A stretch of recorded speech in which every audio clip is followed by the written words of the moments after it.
Hello everyone, स्वागत है आपका exam on education YouTube channel पर। आईओसीएल से रिलेटेड ये वीडियो होने वाला है, स्पेसिफिकली सिविल इंजीनियरिंग के जो स्टूडेंट्स हैं उनके लिए। हम लोग यहाँ पर डिस्कस करने वाले हैं टोटल बाइफर्केशन ऑफ वैकेंसी।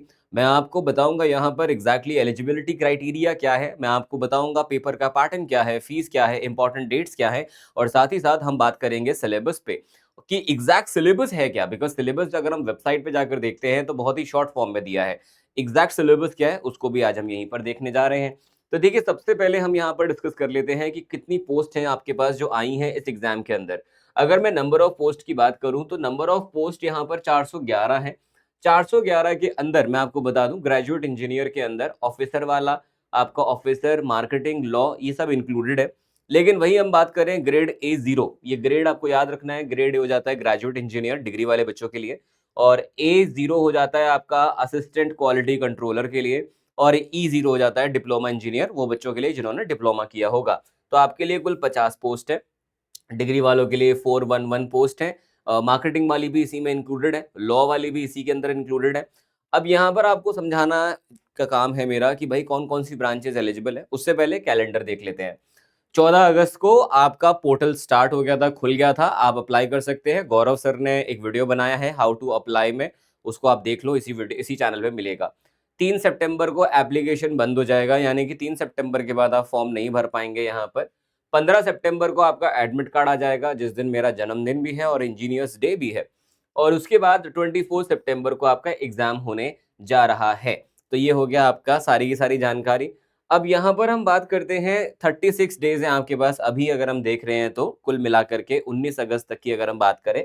और अब एग्जैक्टली क्वालिफिकेशन क्या है, एलिजिबिलिटी क्या है आप लोगों की यहाँ पर।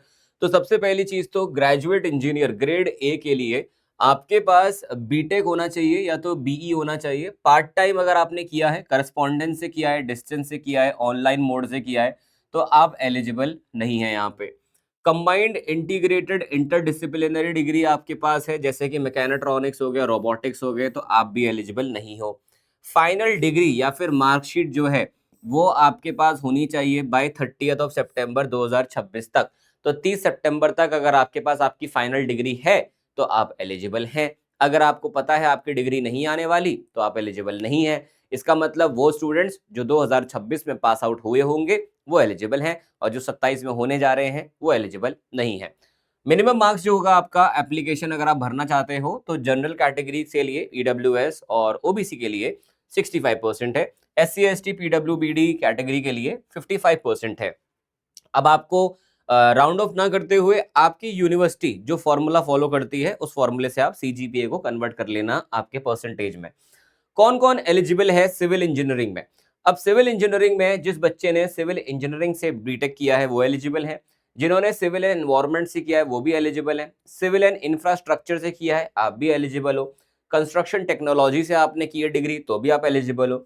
Civil engineering and planning, civil engineering environment and pollution control, civil engineering with computer application, civil environmental engineer और सिविल टेक्नोलॉजी, ये वो सारे स्टूडेंट्स हैं जो एलिजिबल हो जाते हैं इस पर्टिकुलर जॉब के लिए। अब अगर हम बात करते हैं डिप्लोमा इंजीनियर की, तो आपके पास यहाँ पर जो सिविल के स्टूडेंट्स हैं, आपकी स्पेशल कोई पोस्ट नहीं है। आपको यहाँ सेफ्टी के अंदर जो है आपका जो नाम है या आपकी एलिजिबिलिटी है वो बनती है। 3 साल का डिप्लोमा आपके पास होना चाहिए। इंजीनियरिंग जहाँ से भी आपने की है सर, आपके पास 3 साल का डिप्लोमा होना जरूरी है। एक चीज आपकी ये हो गई। And a diploma in industrial safety of not less than 1 year, अगर आपके पास यहाँ पर डिप्लोमा है इंडस्ट्रियल सेफ्टी में तो भी आप एलिजिबल हो जाते हो, जो 1 साल पुराना नहीं होना चाहिए।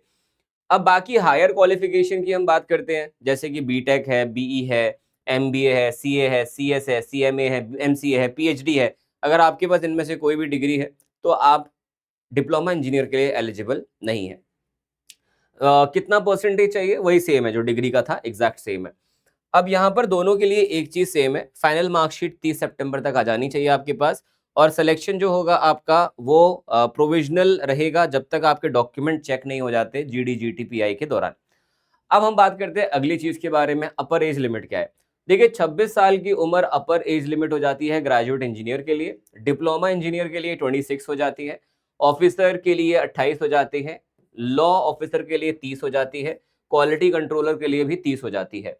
अब यहाँ पर आपको एक और चीज समझनी है कि आपका जो SC ST कैटेगरीज है उन लोगों को यहाँ पर जो कुल आपको रिलैक्सेशन मिलता है वो 5 साल का मिलता है, और OBC जो है उनको 3 साल का मिलता है, और EWS की अगर हम बात करें तो कोई इस तरह का आपके पास एडिशनल रिलैक्सेशन नहीं है, लेकिन PWBD के केस में 10 साल का आपको यहाँ पर देखने को मिल जाता है। इसी के साथ साथ आपका जो है यहाँ पर अगली चीज आती है, जो वैकेंसी का चार्ट है वो सिविल इंजीनियरिंग के 62 पोस्ट है टोटल। केमिकल जो है उनकी 16 है, लेकिन आपको उससे क्या मतलब, मैकेनिकल की 118 हाईएस्ट है, लेकिन 62 जो है सिविल इंजीनियरिंग की है वो आपको पता होना चाहिए। अब अगली चीज आती है सर सेफ्टी में भी बता दो, तो सेफ्टी में आपकी 15 वैकेंसी है जिसमें आप एलिजिबल हो अगर आप सिविल से हो, और साथ ही साथ अगर आपके पास जो है डिप्लोमा है किसमें, इंडस्ट्रियल सेफ्टी को लेकर के। Right sir. अब यहाँ पर टोटल पोस्ट आ गई 470, ग्रेड ए में 411 है, सिविल की 62 है, और सिविल की अनरिजर्व कैटेगरी 25 है 62 में से। एग्जाम का पैटर्न क्या होगा? एग्जाम पैटर्न में दो सेक्शंस होते हैं। सेक्शन ए होता है जनरल एप्टीट्यूड का, सेक्शन बी होता है डोमेन नॉलेज का। सेक्शन ए के अंदर आपसे पूछा जाता है quantitative aptitude, logical reasoning, verbal ability, English, और डोमेन नॉलेज में आपसे सिविल इंजीनियरिंग पूछी जाएगी। कुल नंबर यहाँ पे जो आपको मिलते हैं 20, 15, 15, 50, 100 नंबर का पेपर है, और आपके पास जो कुल टाइम रहेगा यहाँ पर वो कितना रहेगा, 60 मिनट आपके पास रहेंगे जनरल एप्टीट्यूड के लिए, और 90 मिनट आपके पास रहेंगे डोमेन नॉलेज के लिए। तो ये अलग अलग आपको टाइम मेंशन किया है, 150 मिनट जो है कुल आपके पास रहने वाले हैं। इसके बाद आ जाती है अगली चीज कि भाई आपके सही करने पर अगर आप आंसर सही देते हो 1 नंबर मिलता है, और अगर गलत करते हो तो -0.25 नेगेटिव मार्किंग रहने वाली है। इसके अलावा आपका जो ऑर्डर है वो फिक्स है, पहले आपका जनरल एप्टीट्यूड होता है, फिर आपका डोमेन नॉलेज होता है। नॉर्मलाइजेशन होगा अगर आपका मल्टीपल स्टेजेस में पेपर हुआ तो जरूर होगा। क्वालिफाई मार्क्स देखो वैसे क्या है, on paper general EWS OBC के लिए 40% है, और यहाँ पर SC ST के लिए 35% है, PWBD के लिए 25% है। ओवरऑल अगर आप देखो यहाँ पर और भी चीजों को जोड़ते हो तो ये हो जाता है 45, 40 और 30%। अब यहाँ पर एक और चीज समझ लीजिए, फाइनल मेरिट जो आपकी बन रही है वो कैसे बन रही है, 85% कंसिडर होगा आपके CBT के मार्क्स का, 5% आपके ग्रुप डिस्कशन और ग्रुप टास्क का कंसिडर होगा, 10% पर्सनल इंटरव्यू का कंसिडर किया जाएगा। तो यहाँ पर 85 इसका, 5 इसका, 10 इसका, 100% आपका इस प्रकार से बन जाएगा जी। 3 स्टेज का सिलेक्शन प्रोसेस है। पहला है आपका कंप्यूटर बेस्ड जो 24 तारीख को होने जा रहा है। उसके बाद GD GT होगा आपका, जो जाहिर सी बात है जब आप क्वालिफाई करोगे CBT को तब आप इसमें बुलाए जाओगे। और उसके बाद पर्सनल इंटरव्यू होगा, 85%, 5% और 10%। ये इसका बाइफर्केशन है वेटेज एनालिसिस का अगर हम बात करें तो। सिलेबस की बात आपको बात बता देता हूँ। सिलेबस की अगर आप बात करोगे तो क्वांटिटेटिव एप्टीट्यूड से आपको number system, LCM HCF simplification आएगा, परसेंटेज प्रॉफिट लॉस SICI आएगा, ratio proportion partnership ages, time speed distance, average mixture, permutation combination, mensuration, 2D 3D, data interpretation. Logical reasoning में सीरीज है, कोडिंग डिकोडिंग है, direction sense है, syllogism है, seating है, data sufficiency है, analogy है, non verbal है। वर्बल एबिलिटी इंग्लिश में रीडिंग कॉम्प्रिहेंशन है, सिनोनिम्स है, इडियम्स है, स्पॉटिंग एरर्स हो गया, फिल इन द ब्लैंक हो गया, पैरा जंबल, क्लोज टेस्ट, और active passive and direct indirect speech पूछी जाएगी। टेक्निकल में बोलूं आपको तो ये 7 आपको यूनिट्स दी गई हैं। इन यूनिट्स में क्या क्या कवर होगा उसको मैं बता देता हूँ। इंजीनियरिंग मैथमेटिक्स के अंदर आपका लीनियर अलजेब्रा, कैलकुलस, आपका ऑर्डिनरी और partial differential, probability, statistics, numerical methods. Structural engineering की बात करूं इसमें इंजीनियरिंग मैकेनिक्स भी है, सोम भी है, स्ट्रक्चरल एनालिसिस भी है, कंक्रीट स्ट्रक्चर है, स्टील स्ट्रक्चर भी आएगा। जियो टेक्निकल के अंदर आपका soil mechanics, classification, consolidation, shear strength, earth pressure, foundation engineering आएगा। वाटर रिसोर्स की मैं बात करता हूं तो fluid mechanics, hydraulics, open channel flow, hydrology, irrigation and hydraulic structure, ये सारी चीजें इसी में आ जाएंगी। एनवायरमेंट का अगर आप डिस्कशन करेंगे तो इसमें आएगा आपका water and waste water treatment, air pollution, municipal solid waste और सो नॉइज पोल्यूशन। ट्रांसपोर्टेशन में हाईवे मटेरियल भी आएगा, ज्योमेट्रिक डिजाइन भी आएगा, पेवमेंट डिजाइन भी आएगा, ट्रैफिक इंजीनियरिंग भी आएगा। ज्योमेट्रिक के अंदर आपका प्रिंसिपल ऑफ सर्वेइंग है, लेवलिंग है, थियोडोलाइट भी है, ट्रावर्स हो गया, कर्व हो गया, GPS, रिमोट सेंसिंग। ट्रांसपोर्टेशन में आपका एयरपोर्ट और रेलवे भी आ सकता है, तो उसको भी हम जरूर पढ़ेंगे। 3 घंटे का टॉपिक है, मैं आपको पढ़ा दूंगा, आप उसको जरूर देख लीजिएगा। अगर आप चाहते हैं IOCL को लेकर के आपकी एक प्रैक्टिस क्लास होनी चाहिए यूट्यूब पर भी, तो आप मुझे बता सकते हैं। उसको लेकर के हम आगे काम कर सकते हैं। बाकी सेफ्टी के लिए जो आपका पूरा का पूरा सिलेबस है वो इस प्रकार से है, ये आपको यहाँ पे मैंने मेंशन किया है। एप्लीकेशन का प्रोसेस क्या है, आपको यहाँ पर वेबसाइट पे जाना है, 1000 रुपए की फीस रहेगी, प्लस इस पे जीएसटी भी जाएगा। साहब आपको बहुत तगड़ी सर्विस मिल रही है, नौकरी मिल रही है, आपको जीएसटी भरना पड़ेगा उस पे। सैलरी की बात करूं, ग्रेड ए के जो बच्चे होंगे उनको 18.4 लाख का पैकेज लगता है, इसमें बेसिक पे 50,000 रहती है जिसमें, और आपका ग्रेड ई वाले जो बच्चे हैं 11 लाख का पैकेज लगता है जिसमें बेसिक पे 30,000 पर मंथ रहती है। बियॉन्ड आपका बेसिक पे आपको डियरनेस अलाउंस मिलता है, महंगाई भत्ता, एचआरए मिलता है, सब्सिडाइज हाउसिंग मिल सकती है, या फिर मेडिकल मिलता है, ग्रेचुटी मिलती है, सीपीएफ होता है, ग्रुप एक्सीडेंट इंश्योरेंस होता है, लीव इनकैशमेंट करा सकते हो, एलटीसी एलएफए होता है, सुपर एनुटेशन बेनिफिट फंड्स होते हैं, कन्वेंस होते हैं, परफॉर्मेंस रिलेटेड पे भी रहता है आपका, जो आपकी परफॉर्मेंस और कंपनी की परफॉर्मेंस दोनों पे डिपेंड करता है। तो ये बड़ा सारी जानकारी। अब इसी के साथ एक और इम्पॉर्टेंट जानकारी ये हो जाती है कि सर आपने बोला कि हमें प्रैक्टिस करनी है, तो कैसे कर सकते हैं? प्रैक्टिस के लिए एग्जाम ऑन एजुकेशन की एप्लीकेशन इंस्टॉल कर लेना।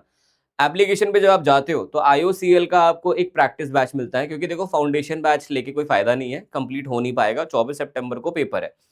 सबसे बेस्ट होगा इस टाइम पे कि कंटेंट भी पूरा मिल जाए और प्रैक्टिस भी हो जाए और टेस्ट सीरीज वगैरह सब मिल जाए, नोट्स भी मिल जाए, तो वो आपको सिर्फ मिल सकता है प्रैक्टिस बैच में। अगर तुमको चाहिए होगा तो मेरा सीआईएल का जो थ्योरी क्लास है रिकॉर्डेड में तुम ले लेना, कोई दिक्कत नहीं है। लेकिन पढ़ नहीं पाओगे या अगर पढ़ना होगा तो चलो मैं देख लूंगा, अगर चाहिए है तो मुझे बताना कमेंट बॉक्स में, मैं उसको जो भी प्राइस होगा उसका बहुत ज़्यादा कम करवा के आपको मैं प्रोवाइड करवा दूंगा। लेकिन प्रैक्टिस बैच जो है वो आप ज़रूर यहाँ पर लो। प्रैक्टिस बैच जो है आपका स्टार्ट हो जाएगा 25 अगस्त से, सीआईएल फिनिश होगा और आईओसीएल का मैं स्टार्ट करवा दूंगा सेशन यहाँ पे ऐप पे।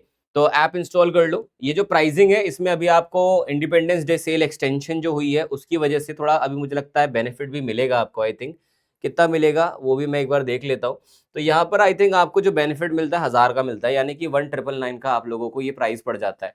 तो 1999 में गुड डील है सर। आपको यहाँ पे सिविल इंजीनियरिंग का प्रैक्टिस बैच मिल जाता है ग्रेजुएट इंजीनियर के लिए, डिप्लोमा के लिए ये नहीं है तो मत लेना अगर आप डिप्लोमा से हो तो ये थी मेरी कंप्लीट जानकारी आईओसीएल को लेकर के। कहाँ मिलेगा ये सारा कुछ? ये सब मिलेगा आपको एग्जाम ऑन की एप्लीकेशन पर। अभी जाओ चेकआउट करो। ऑलरेडी काफी स्टूडेंट्स हैं जो एनरोल हो चुके हैं और इंतजार कर रहे हैं कि सीआईएल फिनिश हो तो फिर हम इसमें आगे बढ़ें।